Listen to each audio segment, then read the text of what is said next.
네, 그럼 이번 시간에는 모빌리티 시민의 특징 그리고 모빌리티 시민의 미래에 대해서 공부해 보도록 하겠습니다. 자, 먼저 모빌리티 시민에 대해서 우리가 앞서 학습을 했습니다. 정보통신 기술과 모빌리티 사회의 변화를 통해서 이 모빌리티 사회에서의 새로운 시민이 등장한다는 것이죠. 지금 물리적인 선, 즉 유선과 다르게 인터넷의 발전은 무선에서의 네트워크가 가능하게 됐고, 장기적으로 오프라인보다는 온라인에서의 네트워크가 익숙한 사회로 진화되게 되었습니다. 자, 그럼 이러한 새로운 환경은 자신의 지식과 정보, 의견을 전달할 수 있다는 점에서 이야기할 공간을 찾던 시민들에게 새로운 정보 참여의 공간이 되었다는 것이죠. 그리고 능동적이고 참여적인 모빌리티 사회에 맞는 새로운 시민의 등장, 네트워크 시민의 등장을 예고하고 있습니다. 자, 그런 측면에서 모빌리티 시민은 앞서 우리가 살펴봤습니다. 장점 그리고 단점이 같이 나타나고 있죠. 모빌리티 사회의 장단점에 부합하게 장단점이 같이 나타나는데, 역시 이동성이 강화되었다는 것, 오프라인뿐만이 아니라 온라인에서의 이동성이 강화되었다는 점에서 다층성이 향후에는 가장 중요하게 등장할 것이다. 특히 이슈에 따라서, 관심사에 따라서, 필요에 따라서 다양한 연계가 나타날 것이라는 겁니다. 조금 쉽게 설명드린다면요, 여러분들이 그 학교에서 공부를 할 때 국어만 배우지 않죠. 그리고 수학만 배우지 않고 영어만 배우지 않습니다. 하루에도 6시간에서 8시간 수업을 배우면서 6과목 내지 8과목을 배웁니다. 다층적으로 배우죠. 지식을 다층적으로 습득을 하게 되는 겁니다. 마찬가지로 물리적인 이동성은 단편성밖에 없었습니다. 왜? 실존하는 존재가 이동을 해야 되니까 면의 개념을 벗어날 수가 없었어요. 그러나 정보의 이동성은 다층적이 될 수가 있어요. 물론 시간적인 서열의 차이는 있을 수 있습니다. 1교시, 2교시, 3교시의 차이는 있을 수 있어요. 하지만 동일한 정보들을 동일하게 많이 이동을 시킬 수가 있고, 그것이 A라고 하는 사람이 B라고 하는 사람에게 전달할 수 있고, B라고 하는 사람이 C라고 하는 사람에게 전달할 수가 있다는 겁니다. 그리고 이것이 이슈에 따라 달라지기도 합니다.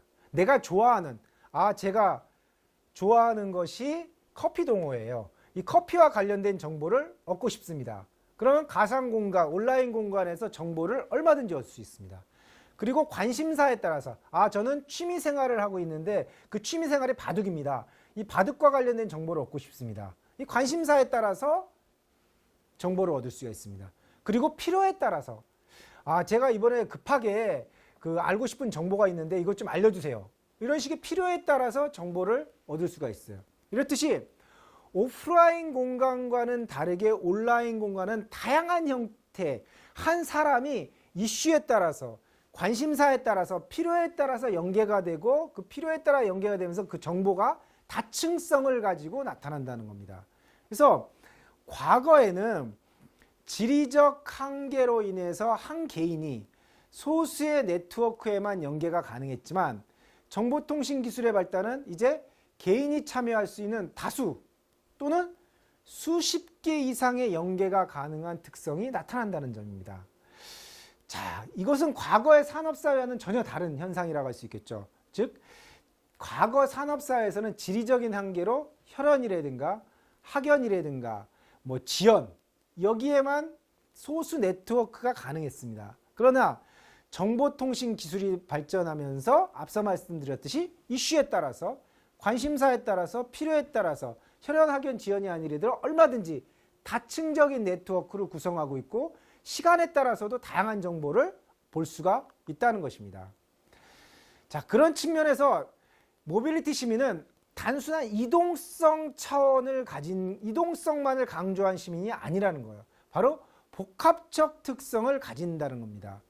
현대 사회를 해석하는 데 있어서 정보통신 기술만을 한정하기보다는 시공간적인 제약과 경계를 허물어 버릴 수 있다는 점에서 그 중요성이 이제 부각이 되고 있습니다. 그래서 그런 측면에서 향후에는 이러한 모빌리티 시민의 특성과 다양한 측면을 잘 파악해야지 모빌리티 사회를 보다 명확히 설명할 수가 있을 것입니다. 아직 그 모빌리티 사회에 대한 합의점이 좀 낮기 때문에 이와 관련해서는 보다 더 심도 있는 연구라든가 고민들이 좀 필요할 것으로 보입니다. 그러나 이러한 모빌리티 사회의 등장은 필연적으로 모빌리티 시민이 다층성을 가지고 한 사람이 다양한 형태의 네트워크를 구축할 수 있고 이 다양한 형태의 네트워크를 통해서 정보를 생산하고 공유하고 소비할 수 있는 구조를 만들 수 있다는 거. 그리고 이것이 단순히 물리적 한계를 넘어서 시간과 공간의 제약을 넘어선 이동성의 사회로 진입했다는 것이죠. 바로 이것이 ICT 네트워크와 연계된 모빌리티 시민이라고 할 수 있습니다. 그래서 이것은 ICT 네트워크가 연계된 모빌리티 시민은 전통적인 산업사의 정주행 시민과는 다른 특성이 당연히 있습니다.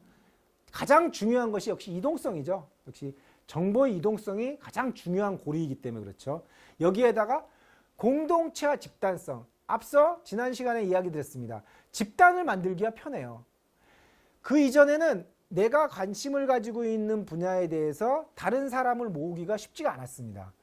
내가 바둑에 관심을 가지고 있는데 이 바둑에 관심을 가지고 있는 사람 10명을 모아서 같이 공부하는 모임을 갖고 싶다 하면은 정말 아는 사람끼리 이른바 아름아름이라 그러죠. 소개를 받거나 아니면은 뭐 그 벽보를 붙이거나 이런 방식밖에 없어요. 그런데 정보통신 기술이 발전하면 어떻게 돼요? 게시판에 공지를 한다든가 내가 참여하고 있는 커뮤니티 활동을 한다든가 이걸 통해서 쉽게 공동체, 집단을 만들 수가 있습니다. 이 공동체와 집단을 만들 수 있다는 점, 오프라인 산업사회와는 또 다른 특징이라고 할 수 있죠. 그리고 여기에 연계성이라는 겁니다. 이 사람들이 집단만 만들면 끝나는 게 아니죠. 그 바둑에 관심을 가지고 있는 사람은 바둑에 관한 정보를 가지고 연계성을 맺고 있어요. 그리고 수영에 대해서 관심을 가지고 있는 사람은 수영에 대해서 서로 관심을 가지고 서로 연결을 맺어요. 그런데 저는 바둑에도 관심을 가지고 있고 수영에도 관심을 가지고 있어요. 바로 이것이 바로 다층성이라는 겁니다.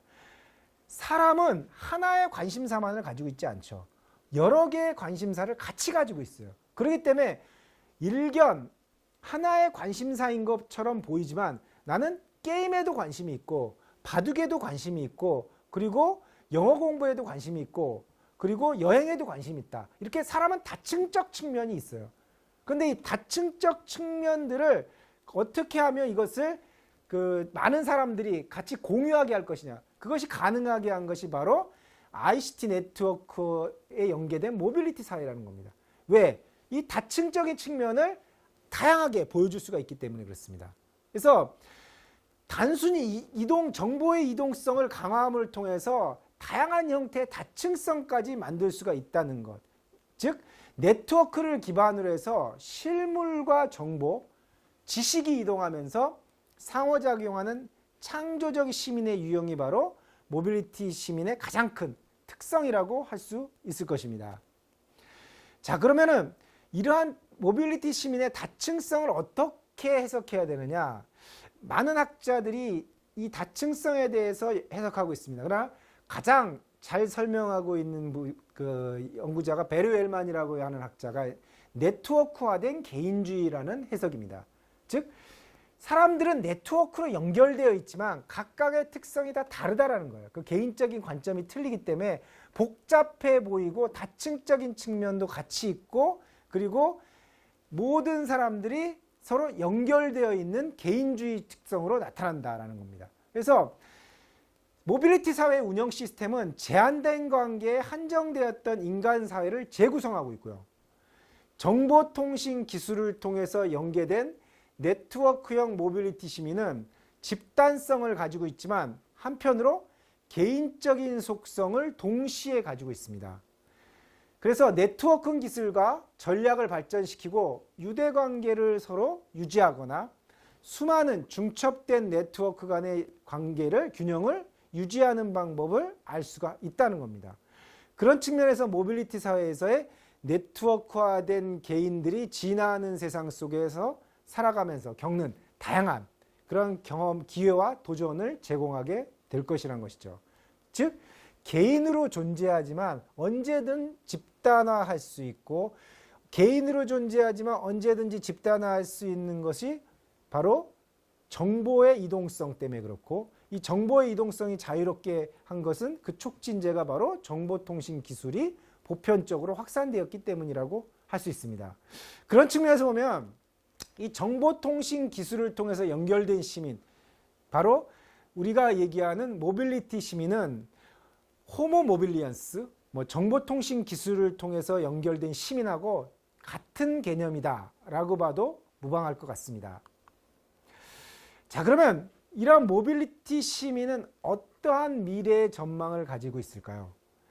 자, 우리는 모빌리티 사회의 시민에 대해서 재해석을 해봐야 될 필요가 있습니다. 앞서 우리는 강의를 통해서 모빌리티라는 개념이 무엇이고, 모빌리티 사회가 무엇이고, 그리고 모빌리티 사회에 있어서의 변화, 특히 정보통신 기술이 매개되면서 새로운 형태, 오프라인 물질 기반이 아니라 온라인의 정보 기반까지 확장되었다. 그러면 이 온라인과 오프라인의 정보 이동성, 물질 이동성이 합해진 현재의 모빌리티 사회에 조응하는 시민은 어떤 시민이냐? 바로 다층성을 가진 호모 모빌리언스 내지는 다층성을 가진 네트워크화된 개인주의라된 시민이다 라고 할 수 있을 겁니다. 그런 우리는 새로운 접근 방식을 가지고 바로 모빌리티 사회 자체가 단순한 사회적 변화가 아니라는 거죠.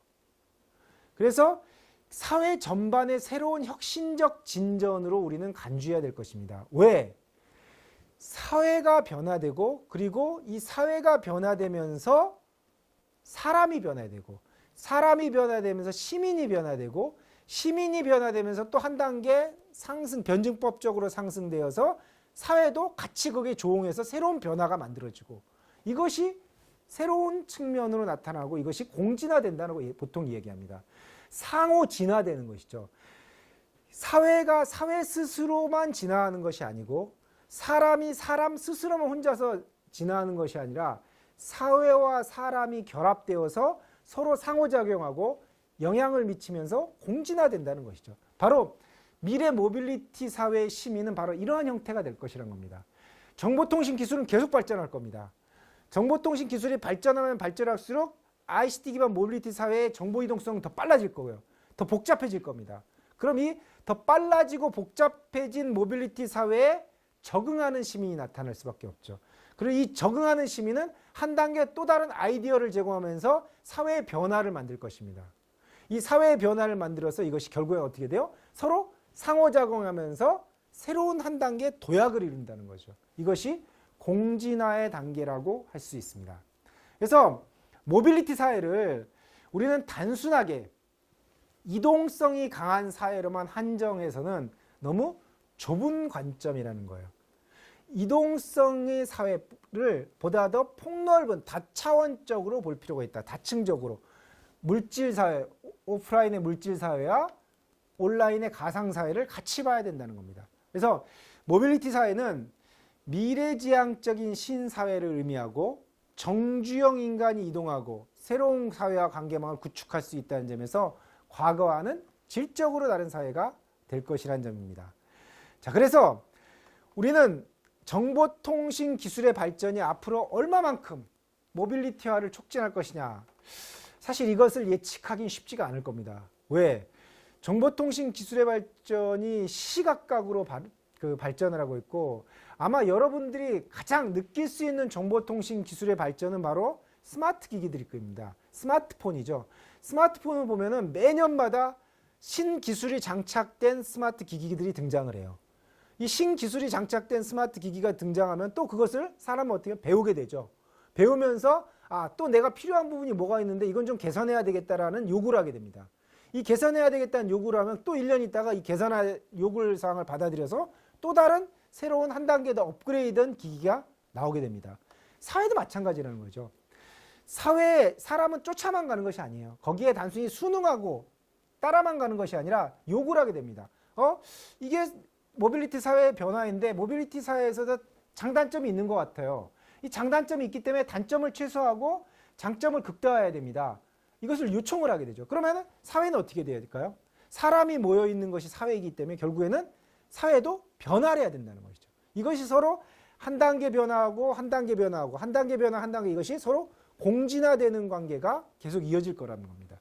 그래서 이것이 정보통신 기술이 발전을 계속 거듭하면 거듭할수록 모빌리티 사회도 발전하고 모빌리티 사회에 조응하는 사람도 발전하고 사람도 발전하면 시민이 발전하면서 또 새로운 단계 한 단계 높은 변증법적으로 진화된 또 다른 모빌리티 사회가 등장할 수밖에 없다는 겁니다. 아마 향후에는 온라인에 있어서의 느슨한 연계와 오프라인에서의 강한 연계가 시공간의 제약을 넘나들 것이라는 겁니다. 자, 오프라인에서는 아무래도 강한 연계를 기반으로 합니다. 왜 그럴까요? 직접 면대면을 만나서 서로 얼굴을 부딪히면서 관계를 맺기 때문에 보통 이것을 스트롱 타이, 강한 연계라고 얘기합니다. 하지만 온라인에서는 약한 연대, 위크 타이가 주된 그 연대의 방식입니다. 실제로 만나기도 합니다. 만나기도 합니다만 가장 주된 만남의 관계는 가상의 공간에서 네트워크를 통해서 만나게 되죠. 이 네트워크를 통해서 만나기 때문에 상대적으로 느슨한 연계를 가집니다. 그런데 이 느슨한 연계가 느슨한 연계에서 위크타에서 끝나는 게 아닙니다. 여러분들도 과거에 카페라든가 뭐 소모임, 온라인 소모임을 했을 때, 커뮤니티 모임을 했을 때 오프 모임이라고 보통 얘기하죠. 오프 모임이라는 걸 하죠. 느슨한 관계에서 오프라인 모임을 해서 강한 연계로 전환되기도 합니다. 이렇듯이 단순하게 느슨한 연계가 온라인의 느슨한 연계가 느슨한 연계로만 남는 것이 아니라 강한 연계가 나타나고 그래서 이것이 동시에 나타난다는 것이죠. 온라인의 느슨한 연계와 오프라인의 강한 연계가 동시에 나타난다. 그리고 가장 중요한 거죠.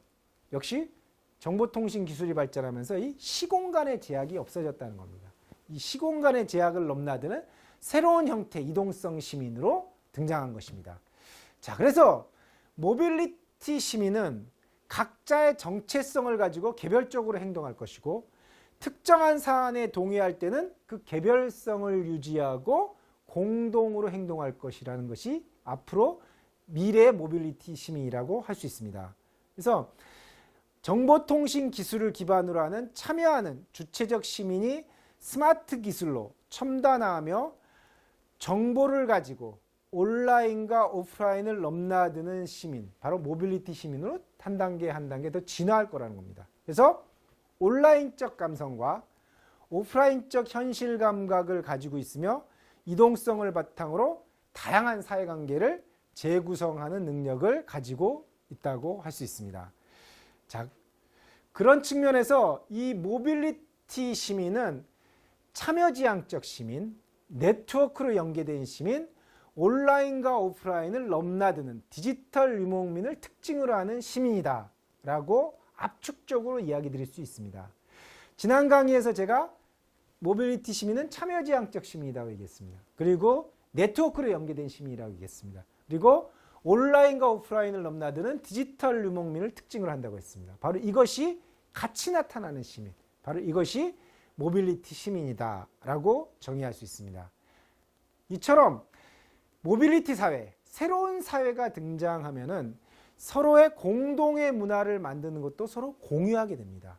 그래서 올바른 모빌리티 사회가 등장했다면은 서로 간의 공동의 문화를 만드는 책임도 서로 같이 나누어 가질 수밖에 없습니다. 특히 정보통신 기술이 발전하면서 모빌리티 사회에 대한 낙관적인 전망이 있습니다. 그리고 비관적인 전망이 있어요. 교차합니다. 역시 낙관적인 전망은 뭐겠습니까? 모빌리티, 지난 2강에서 우리가 배웠었던 모빌리티 사회의 강점이 더 부각되는 사회. 비관적인 전망은 뭐겠습니까? 모빌리티 사회의 단점이 더 부각되는 사회. 물론 이것이 이분법적으로 구분할 수는 없습니다. 장점과 단점이 같이 나타날 수밖에 없어요. 그러나 우리가 이 모빌리티 사회에서의 다양한 정보 이동성이라든가 모빌리티 기기를 이용한다는 것은 아직까지 단점보다는 장점이 더 많기 때문에 더 많이 사용한다는 것입니다. 그래서 모빌리티 사회에 대해서 아직은 낙관과 비관이 서로 교차하는 상황입니다. 섣부른 낙관을 기대할 수도 없고요. 또 섣부른 비관을 기대할 수만은 없습니다. 그래서 현 수준에서 모빌리티 사회의 시민교육은 어떻게 보면 새로운 사회를 준비하는 데 있어서 중요한 의미를 가지고 있습니다. 뭐냐? 변화되는 사회에 적합한 시민이 돼야겠죠. 그럼 무엇을 해야 되냐? 바로 모빌리티 시민의 새로운 사회의 시민 교육이 필요하다는 겁니다. 근데 우리는 정보사회가 도래했을 때 정보윤리 교육이라든가 정보사회에 대한 교육이 상당히 뒤처졌던 게 사실입니다. 그러다 보니까 최근에 이런 정보윤리 교육이 다시 부각되고 있죠. 마찬가지로 향후 5년 내, 향후 10년 내에 첨단 사회, 첨단 이동성 사회가 예측되고 있는데 그 첨단 사회에 대해서 우리는 어느 정도 충분히 예측이 가능한데 이에 대해서 대응을 하지 않는다라고 하는 것은 과거의 오류를 또 범할 수밖에 없다는 거예요. 그래서 이 현 시점에서 모빌리티 시민에 대해서 명확히 진단을 했다면 새로운 사회를 준비하는 데 있어서 교육적 관점에서의 접근도 필요하다는 것입니다.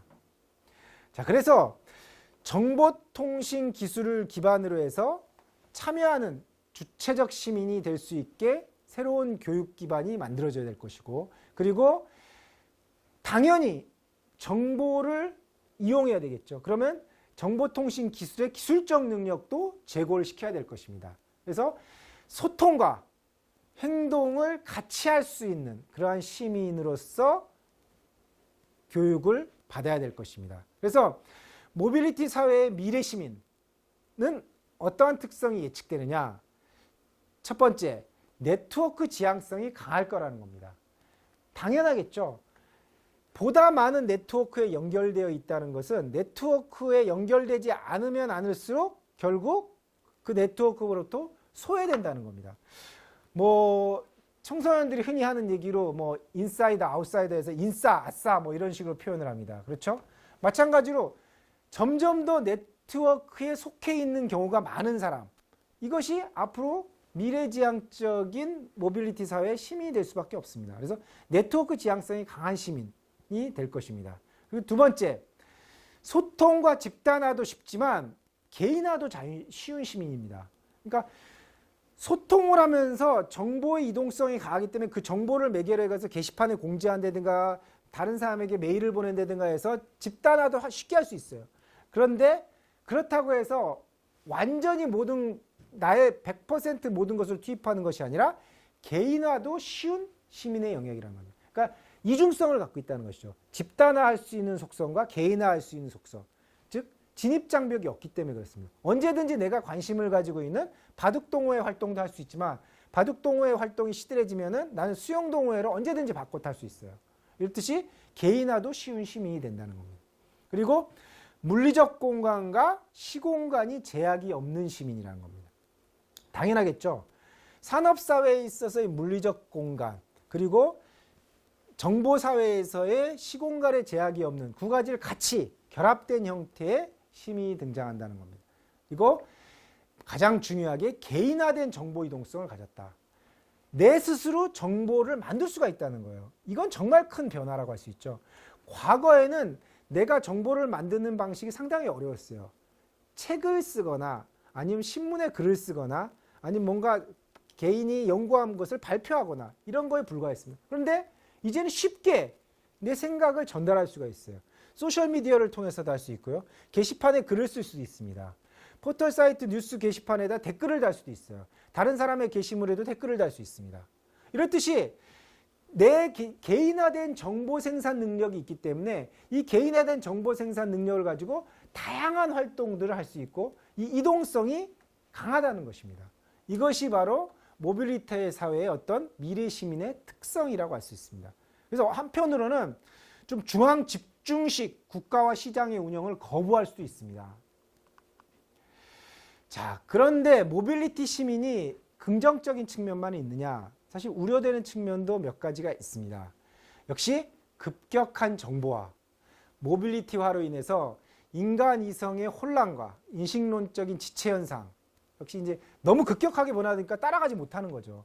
혼란이 있습니다. 사회가 급격하게 변화되면은 이게 이제 문제를 야기할 수도 있다는 거. 사실 그 인류의 역사를 돌이켜 보면은 급격한 기술 변화, 급격한 사회 변화에 인간이 인식이 따라가지 못할 때가 있습니다. 이 지체 현상이 나타나는 것은 아주 필연적이라고 할 수 있는데 사실 이 지체 현상을 얼마만큼 줄이느냐가 앞으로 중요한 것이라는 거죠. 그래서 모빌리티 시민의 미래는 아마 이 합체를 좀 더 격차를 줄이는 사회가 되지 않을까라고 봅니다. 그래서 모빌리티 사회의 시민은 무엇보다 행위자인 시민의 덕성을 향하고 바람직한 모빌리티 사회의 시민으로 살 수 있는 준비를 해야 된다는 것입니다. 이것은 단순하게 기술적인 능력, 미래에 대한 적응력만이 아니라 모빌리티 사회에 대한 이해를 기반으로 한 철학적이고 인식론적 그리고 경제적, 물질적 준비도 같이 해야 된다는 겁니다. 그래서 정보통신 기술과 모빌리티의 공진화 가능성을 여기서 우리는 탐색을 해볼 수 있을 것입니다.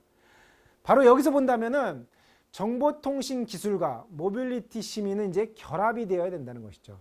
어떻게? 시민성을 향상시키기 위한 준비가 필요하다는 겁니다. 급격한 정보통신 기술의 발전이 아마 앞으로 모빌리티 사회의 전이를 더욱더 가속화시킬 겁니다. 그리고 앞서 얘기했듯이 사회 격차 문제도 점점점 커질 거라는 거죠. 그래서 이러한 갭의 문제, 격차의 문제를 해소하기 위한 다양한 고민이 필요할 것이고, 그리고 앞으로 모빌리티 사회의 미래상에 대한 전망과 예측을 통해서 다양한 사전 교육도 필요할 것이고, 그리고 우리가 충분히 이에 대해서 미리 예측하고 이것에 대해서 미리 준비할 수 있는 그러한 자세도 필요할 것입니다. 그런 측면에서 앞으로 모빌리티 시민의 미래는 능동성을 가지고 모빌리티 사회의 특성을 잘 파악하고 새로운 현상을 능동적으로 바라볼 필요가 있다는 겁니다. 기술이 발전하거나 사회가 급격히 발전하면 이를 저항하는 흐름도 존재해요. 과거의 산업혁명 시대에 이른바 러다이트 운동이라는 것이 있습니다. 기술이 너무 발전하니까 기계가 사람을 대체해버려요.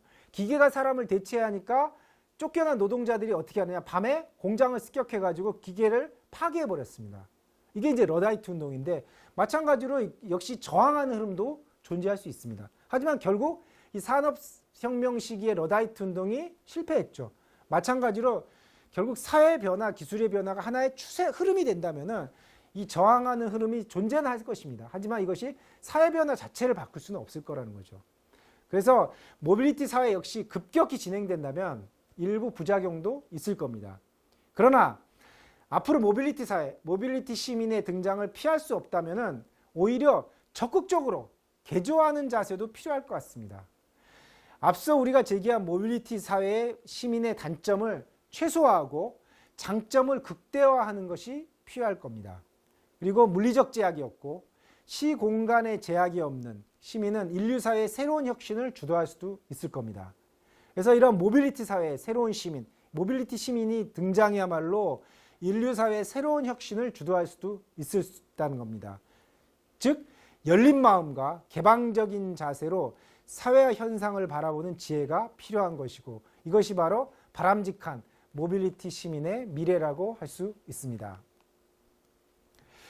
네, 이상 여러분들과 함께 정보통신 기술의 발전, 그리고 모빌리티 사회의 변화, 그리고 모빌리티 시민의 공진화에 대해서 살펴봤습니다.